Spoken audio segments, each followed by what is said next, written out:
पहली खबर बेलारूस से। जी हाँ, बेलारूस में नवाज शरीफ, शहबाज शरीफ और मरियम नवाज पहुंचे हैं नवाज शरीफ साहब के फुफ्फोजाद कजन लुकाशेंको के घर। आप दुरुस्त सुन रहे हैं, क्योंकि हमें भी नहीं पता था कि रिश्तेदारी इतनी गूढ़ी है और इतनी करीबी है। वो तो पता चला जब नवाज शरीफ साहब उनके घर पहुंचे। वीडियो आपके सामने रखते हैं, बल्कि इसी वक्त स्क्रीन पर देखिए वीडियो, तो आप देखकर हैरान होंगे कि नवाज शरीफ साहब हैं तो फुफ्फोजाद कजन, लेकिन वो मिल ऐसे ही रहे हैं जैसे वो लुकाशेंको की फुफ्फो है। जी हाँ, नवाज शरीफ साहब ने ऐसे करके, ये मैं चाहूंगा कि वीडियो इस वक्त स्क्रीन पर ना हो, ऐसे करके दूर से हाथ बुलंद किए होते हैं। ऐसे या तो गांव के अंदर जिन लोगों ने आपसे लाग लेना होता है, मीन जो लोग आपके शादियों पर काम वाम करते हैं, दुआएं देकर आपसे लाग लेते हैं, इंग्लिश में आप उसे टिप कह लें, इनाम कह लें, वो लेते हैं। या तो वो ऐसे दूर से ही आपको दुआएं देते हुए आ रहे होते हैं दोनों हाथ उठा के, या फिर आपकी फुफ्फो, आपकी खाला, आपकी मासी, जिसको आप पे बहुत ही प्यार हो, और आने वाले वक्त में वो आपके अंदर अपने ख़ानदान के साथ मज़ीद इश्तराक या कारोबारी इश्तराक या और डिफरेंट किस्म के रिश्तेदारों में इश्तराक होते हैं, उस इश्तराक को भी देख रहे हो। मीन कोई बिजनेस इकट्ठा करना हो उनके बेटे ने, आपके बेटे ने, तो तब फुफ्फो को इतना प्यार आता है। वैसे तो फुफ्फियों को प्यार आता है, मैं ये नहीं कह रहा कि नहीं आता, लेकिन जैसे नवाज शरीफ साहब दोनों हाथ ऐसे यहाँ पर करके, और मुस्कुराहटें थी कि नवाज शरीफ साहब बिल्कुल ऐसे जैसे टमाटर पक जाता है और उसके बाद बिल्कुल वो आप पे से बाहर हुआ होता है।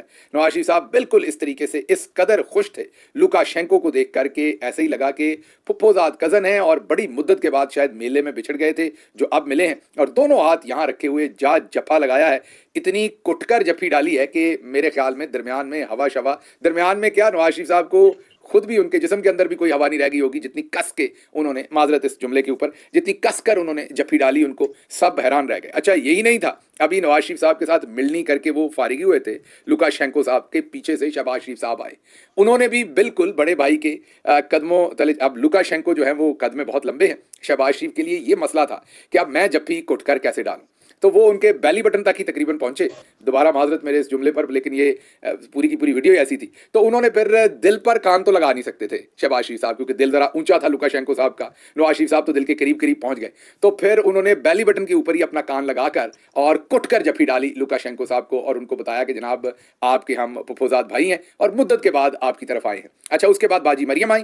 बाजी मरियम ने भी उन्हें, जैसे यहाँ पर गलत ना समझ लीजिएगा, इसलिए मैं पहले करेक्शन कर दूं, जैसे हम अपने बड़े बुजुर्गों को मिलते हैं, ताया को मिलते हैं, हम मामू को मिलते हैं, और हमारे यहाँ अक्सर बेटियां जो है वो साइड हक देती हैं ताया को, चचा को, मामू को, या अपने दादा को, जो भी बुजुर्ग होते हैं हमारे यहाँ उनको। ऐसे ही बाजी मरियम भी, जो वहाँ लोग मौजूद थे उनमें से एक से मेरी बात हुई और पता चला कि साइड हक दे के मिली, लेकिन ये जो वीडियो आई है इसमें से वो हिस्सा काट दिया गया है। अगर आप दोबारा वीडियो देखें तो बाजी मरियम आती हैं और फिर काट दी जाती हैं, क्योंकि वो याद होगा आपको हैंड हग वाला मामला सारा, जो अबू धाबी के प्रेसिडेंट वाला, और उसके बाद जो कुछ चला था, तनकीद हुई थी, उसके बाद बाजी अब थोड़ी सी मोहतात हो गई हैं, तो बाजी मिली हैं। इसमें गलत बात कोई नहीं है। मैंने जैसे पहले कहा कि जैसे अपने बुजुर्गों से कोई भी मिलता है, वो भी क्योंकि उनके वालिद साहब और उनके चचा जो हैं वो उनको अपने सगे फुफीजाद कज़न के तौर पर मिल रहे हैं, तो जाहिर है उनके तो फिर लुकाशेंको साहब बुजुर्ग ही हुए, तो उन्होंने भी उन्हें साइड हक दे के वो मिली। ऐसे ही एक मंजर था जैसे खानदान जो बहुत बिछड़ा हुआ है वो करीब है। अच्छा, शरीफ खानदान इतना ज़्यादा क्यों सदकेबारी जा रहा है, इसकी तरफ तो आते हैं, लेकिन पहले आपको ये बता दें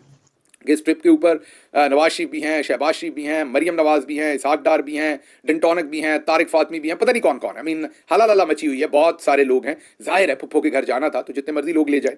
अब जो लुकाशेंको साहब हैं उनकी भी हिस्ट्री बड़ी ज़बरदस्त है। 1994 में, जी हाँ आप दुरुस्त सुन रहे हैं, 1994 में पहली दफ़ा इलेक्ट हुए थे, उसके बाद ये कभी हारे नहीं। इन्होंने डंडा उठाया हुआ है, जो इनके खिलाफ खड़ा होता है उसके पासे पान देते हैं। 2020 में इन्होंने 80% वोट ले लिए। इनकी जो अपोजिशन थी उन्होंने इल्जामात लगाए कि ये असल में इलेक्शन में धांधली हुई है। इन्होंने कुट कुट के उनका कचूमर निकाल दिया बेचारों का, अपोजिशन को जेलों में डाला और उनके ऊपर बड़ी तबाही फेरी। अभी 2025 में ये दोबारा मेरा ख्याल 5 साल के लिए इलेक्ट हुए। 2020 में ये कुटापा चढ़ाया था इन्होंने, 2025 में ऐसा कोई माहौल अभी तक सामने नहीं आया, लेकिन 1994 से 1994 से लेके अभी तक ये जीते आ रहे हैं। ये जो बेलारूस है ये है तो यूरोप का हिस्सा, लेकिन ये यूरोपीय यूनियन का भी उस तरीके से ऑफिशियली हिस्सा नहीं है, ना ही ये शेंजन एरिया का उस तरह से ऑफिशियली हिस्सा है, लेकिन है ये यूरोप का हिस्सा। सबसे ज़्यादा इनके रिलेशनशिप जो हैं वो यूनियन ऑफ स्टेट के एग्रीमेंट के तहत रूस के साथ हैं। वैसे भी ये रशिया के बहुत करीब हैं, और उसके अलावा जो यूरोपियन कंट्रीज़ जैसे लिथुआनिया वगैरह इनके करीब हैं, लैटविया भी है शायद, उनके साथ इनके कोई, पोलैंड है, उनके साथ कोई बहुत अच्छे मुरासम नहीं है बेलारूस के, लेकिन बहरहाल ठीक है, कोई इतने बुरे भी नहीं है। तो अब ये तो हो गया लुकाशेंको साहबा की जो शैंख किस्म की उनकी पर्सनैलिटी है। और अब आप सोच रहे होंगे कि ये शरीफ खानदान उनकी इतनी ज़्यादा मेरा मतलब ताबेदारी क्यों कर रहे हैं, इतनी इन्होंने दबा के जप्फी तो आज तक शहबाज शरीफ साहब ने कैप्टन सफदर को नहीं डाली, इस तरह तो कभी नवाज शरीफ साहब बेचारे कैप्टन सफदर साहब को नहीं मिले आज तक। तो कहने की बात ये, या और जितने भी रिश्तेदार हैं इनके अपने सगे भाइयों से नहीं मिले होंगे ऐसे आज तक, लेकिन जिस तरीके से लुकाशेंको साहब को मिल रहे हैं उसकी वजह यह है कि लुकाशेंको ऐसी जगह पर है जहां से ये कतरी खत और वो वाला काम बहुत आसान है।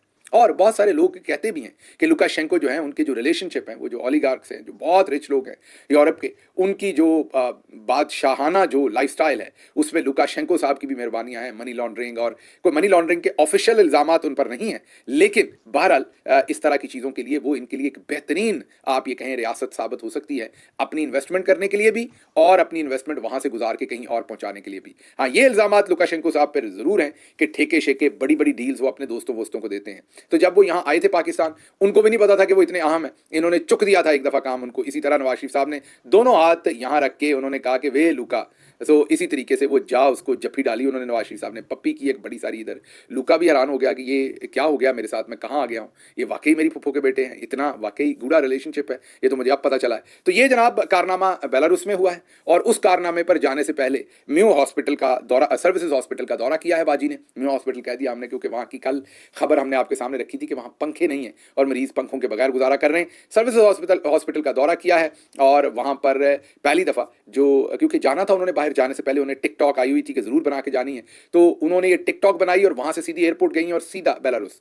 तो आपको राज़ी करके गई हैं ताकि आप लोग ज़रा आरे लगे रहें। उनकी वो जो सर्विसेज हॉस्पिटल की टिकटॉक है और वो ज़रा जो उनके अंकल लुकाशेंको है वहाँ का ज़रा सारा हजूर ये है, वो ज़रा एक कतरी खात कतरी ऊँट, तो वहाँ पर तो ऊँटों और ख़तों की भी ज़रूरत नहीं है। लुकाशेंको साहब जो है 1994 से सदर है, तो वो कह सकते हैं कि 94 में मैंने ये किया था इनके साथ, तो अब तो मौजें लग गई हैं, अब तो ठेके भी लें और जो मर्जी करें। तो ये गुड़ियाँ जो वहाँ पर मचाई जा रही हैं इसकी वजह ये है। बहरहाल जी, जो सर्विस हॉस्पिटल है वहाँ पर मरियम साहबा ने इस दफ़ा किसी को डिसमिस नहीं किया, किसी से उस तरह से बदतमीजी नहीं की। उन्होंने डॉक्टर साहब को जो MS थे उनको साथ खड़े होकर कहा कि ये बड़ा अच्छा काम कर रहे हैं, मैं खुश जा रही हूँ। वो भी बड़े परेशान होकर ही देख रहे थे मरियम साहबा की तरफ के, उनको भी नहीं पता होगा कि ये चक्कर दे रही हैं, वरना ये आपकी इस तरह से इज्जत ना करती। इन्होंने सिर्फ ये शॉर्ट किस्म की टिकटॉक बनानी थी क्योंकि आगे इन्होंने फ़ौरन जहाज़ लेके अंकल लुकाशेंको के पास जाना है। तो ये तो हो गई पहली खबर। अब चलते हैं ज़रा आगे। अचानक पाकिस्तान के अंदर हमारे जो बहुत ही मारूफ उलमा इकराम हैं और जिन्हें ज़रा इस्टेब्लिशमेंट के जनरल्स के करीब भी समझा जाता है, उन मौलवी साहबान ने अब जहाद के फतवे देना शुरू कर दिए हैं। जी हाँ, मैं बात कर रहा हूँ मुफ्ती तकी उस्मानी, बुजुर्ग हैं हमारे लिए तो बहुत ही काबिल एहतराम है, मुफ्ती मुनीबुर रहमान साहब और दूसरे बहुत सारे काबिल एहतराम जो उलमा हैं, उन्होंने बुजुर्ग भी हैं, उलमा भी हैं, इसलिए हमारे लिए तो ज़ाहिर एहतराम की जगह पे हैं। लेकिन इन्होंने अचानक एक फतवा दाग दिया है और वो ये कहा है कि हमारी हुकूमत समेत तमाम इस्लामी हुकूमतों पर जहाद फ़र्ज हो चुका है। और ये इन्होंने कहा है जो कुछ फ़लस्तीन में हुआ है उस हिसाब से, जो वहाँ जुल्म हुआ है, जो कत्ल गारत हुई है, उस पॉइंट ऑफ व्यू से इन्होंने कहा है कि हमारी हुकूमत समेत तमाम इस्लामी हुकूमतों पर जहाद फ़र्ज हो चुका है। अब हम बड़े हैरान हुए, परेशान भी हुए कि ये हमारे मुफ्ती साहबान को एकदम क्यों हो गया, क्योंकि जब हमने देखा कि मुफ्ती साहबान, हमने फिर चेक किया कि बीमार शिमार तो नहीं थे, कहीं बाहर तो नहीं थे, मुल्क में ही थे, क्योंकि आपको पता है कि वहाँ पर तो बड़ी बमबारी हुई, बल्कि कारपेट बमबारी हुई। कहा जाता है कि 50,000 से ज़ायद जो वहाँ पर लोग जो हैं वो शहीद हो गए। कहा जाता है कि बच्चे हज़ारों की तादाद में वहाँ पर शहीद हो गए। कहा जाता है कि पूरे का पूरे शहर जो है सफास्ती से मिट गए। 20 लाख के करीब लोगों ने हिजरत की। ये उस वक्त सारे हमारे उलमा इकराम सोए रहे, किसी ने कोई बात नहीं की, कोई फतवा नहीं जारी किया, कोई बात नहीं कही, यहाँ तक कि एहतजाज तक नहीं किया, किसी इनके मदरसे ने एहतजाज नहीं किया। हमारे सब काबिल एहतराम है लेकिन हमने देखा नहीं। अगर देखा है तो हमें बताएं, कोई फुटेज दिखाएं, कोई बात करें, हम ज़रूर उसे रिपोर्ट करेंगे। फिर पाकिस्तान में जो झंडा था अगर फ़लस्तीन का किसी ने लहराया, उसको पकड़ के कुट चढ़ाई। याद कीजिए सेनेटर मुश्ताक साहब ने इस्लामाबाद में 1-2 दफ़ा एहतजाज किया, 1 से 2 से ज़्यादा दफ़ा एहतजाज की कोशिश की। एक दफ़ा तो उनके 2-3 बंदे वहाँ पर मार दिए गए गाड़ी चढ़ाकर। कोई इनमें उलमा इकराम में से नहीं बोला, कोई उनकी सपोर्ट को नहीं आया, कोई उनके साथ जाके खड़ा नहीं हुआ, किसी ने फतवा नहीं दिया, किसी ने दांत से दांत ना उठाया। और पाकिस्तान में किसी को इस काम के ऊपर बात करने तक की इजाज़त नहीं थी, झंडा तो दूर की बात है। जब सब कुछ तबाह हो गया है तो अचानक जहाद के फतवे याद आ गए। तो लग ये रहा है कि शायद अब चौधरी निज़ामुद्दीन साहब को इन फतवों की ज़रूरत है। लग ये रहा है कि शायद चौधरी निज़ामुद्दीन साहब अमेरिका बहादुर को बता रहे हैं कि एक तरफ तो आप ये देखें हमारे पास मिनरल्स हैं, और दूसरी तरफ वो ये बताना चाह रहे हैं कि देखें ये बड़ी मुश्किल से हमने इनको काबू करके रखा हुआ है पाकिस्तान के अंदर, तो ये सारे उस तरफ को जाना चाह रहे हैं जहाद करने के लिए। तो अगर वही मुशर्रफ साहब वाली गेम अगर आपने हमें ना रखा तो फिर ये जो मजहबी लोग हैं ये कहीं उधर ना चढ़ जाएँ, जहाज़ों पर ना चढ़ जाएँ और उधर जाकर काम ना शुरू कर दें। तो ये फ़ौरन एक फतवे आए हैं जो फतवे पहले मौजूद नहीं थे और पहले किसी ने कोई ऐसा फतवा नहीं दिया, और एकदम से ये फतवे फतवे आए हैं, हमारे लिए भी हैरानी हुई कि जब सब कुछ लुट गया उसके बाद फतवे और बातों का क्या फ़ायदा। तो फिर जब बारीकी से हमने इस चीज़ को स्टडी किया तो अंदाज़ा हुआ कि ये मसला इसके पीछे कोई और है। अच्छा जी, आगे चलते हैं। अगली खबर सुप्रीम कोर्ट से है, वो भी बड़ी इंटरेस्टिंग खबर है। सुप्रीम कोर्ट वैसे तो मेरा ख्याल 136वें नंबर पर है शायद, अब इस केस को सुनने के बाद शायद आखिरी नंबर पर आ जाएगी खुद ही, क्योंकि पिछले 2 सालों से सुप्रीम कोर्ट जो है वो फौजी अदालतों में सिविलियंस के ट्रायल का केस ही सुनी जा रही है। तो भाई जब आपकी नहीं है हिम्मत में, हैसियत में, तो छोड़ें इस बात को। उनको कहें जनरल आसिम मुनीर साहब को कि आप खुद ही फैसला कर लें आपने किसका कहाँ ट्रायल करना है। बादशाही जब आप हैं तो आप ये क्यों टाइम ज़ाया कर रहे हैं अदालत का, मीडिया का, लोगों का, रोज़ बात करते हैं। लेकिन बहरहाल उसमें जो आईनी बेंच के रुकन है जस्टिस नईम अख्तर अफगान, उन्होंने कहा कि फौजी अदालतों में जो सिविलियंस के ट्रायल हैं उस पर उन्होंने एक सवाल पूछा कि कंटोनमेंट जितने भी हैं उनके अंदर, कैंट के इलाके जितने भी हैं उनके अंदर शॉपिंग मॉल्स बन गए। अगर मैं ज़बरदस्ती बगैर किसी की इजाज़त के उस शॉपिंग मॉल में शॉपिंग करने के लिए चला जाऊँ या वहाँ मेरी लड़ाई हो जाए या कोई तोड़ फोड़ हो जाए तो क्या मेरा भी मिलिट्री ट्रायल होगा? जिस पर जनाब जस्टिस मंदोखेल साहब ने रिमार्क्स दिए कि अगर ममनुआ जगहों पर जाने पर मिलिट्री ट्रायल शुरू हुए तो किसी का भी मिलिट्री ट्रायल करना बहुत आसान होगा। मिलिट्री ट्रायल के लिए आज़ादाना फोरम क्यों मौजूद नहीं है। अच्छा, यहाँ आपने जहन में रखना कि जो मंदोखेल साहब है ना, जो ये बयान देते हैं, फैसला बुजुर्ग है, जज भी हमारे लिए एहतराम की जगह है, लेकिन जो ये बयान देते हैं फैसला बिल्कुल उससे उलट देंगे। बयान बड़े तथ्य देते हैं, फैसले बहुत ठंडे देते हैं। तो इसलिए आपने सीरियस नहीं लेना इनकी सिर्फ सारी बात को, आपको ज़रा महसूस करने के लिए हम बयान शान देते हैं, तो फैसला वही करना है हमने जो चौधरी साहब ने हमें कहना है। तो ऐसे ही आप इस मामले को थोड़ा सा इतना ज़्यादा आपने सीरियस लेके अपने दिल पे नहीं ले लेना कि शायद जज साहबान जो है वो कुछ करने लगे।